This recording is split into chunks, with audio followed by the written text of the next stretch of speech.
Kate of KHG Arts, and in this video I'm going to be showing you how to work the trellis stitch. Here's a close-up of the stitch. You may have heard it called lattice work or square laid filling. That's not because it can only fill square spaces, but because the stitches themselves create a square grid. The orange lines lie on top of the fabric and are only secured by another stitch, which you can see here in blue.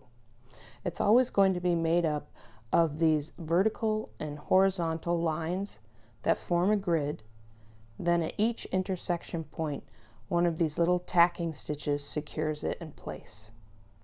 This is the most basic version of the stitch.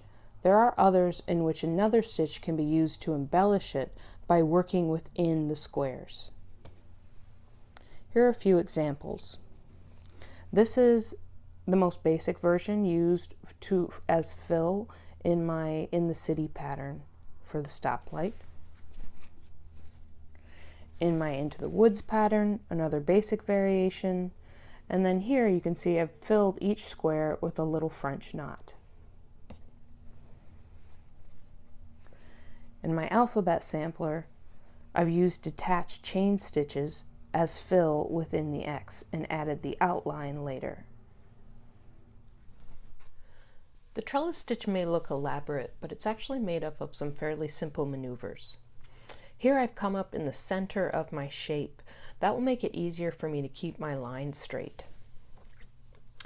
Another tip for keeping your lines straight, after you've come up from your back, you can lay your needle down along the weave of your fabric, extending it from your entrance point to your exit point.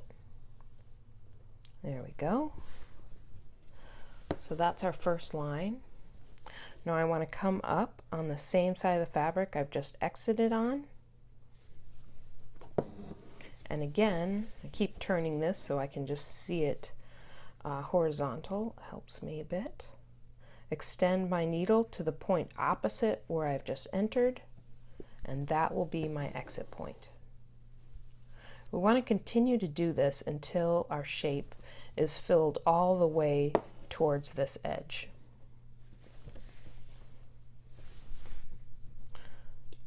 Once I've gotten that full, I'll come back to the middle and finish all of the lines going in this direction.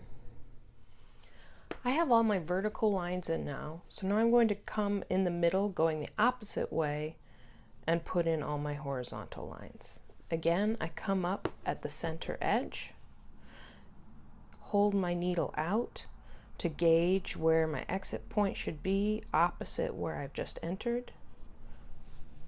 Take that first stitch, there we go, and now again working out to one side and then the other. I keep turning it because I'm right-handed and I like to work from right to left. So again, extending the needle, finding where that point is, a little far, bring it back, there we go. You can also outline your shape, as in the X in my alphabet sampler. I've worked this lattice or trellis stitch first and then outlined it so that all my edges, no matter how uneven they may be, end up getting covered up. So I'm going to work this and then I'll show you how to tack it all down. So here is my finished grid of vertical and horizontal lines to form the base of the trellis stitch. The next thing we're going to do is come up and put a little tack at each one of these intersections. I'm going to be using a contrasting color to help you see it, though really you could use any color to achieve whatever effect you're going for. I'm going to be starting at a corner and working bottom to top, left to right. You could work top to bottom, right to left, whichever you prefer.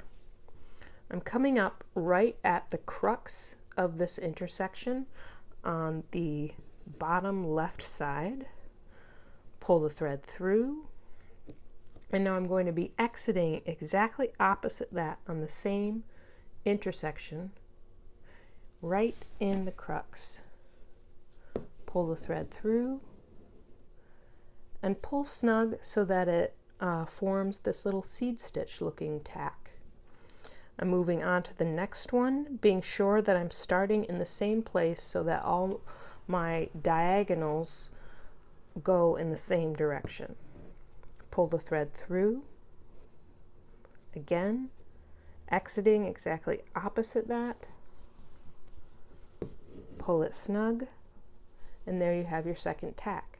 I'm going to keep doing this until I finish the whole thing. So here is our finished trellis stitch. I've used my tacking stitches here and there to coerce my orange grid lines into a straighter formation where I could. If you guys have any questions, you can leave them in the comment section of this video, or you can also visit me at khgarts.com. Thanks for watching.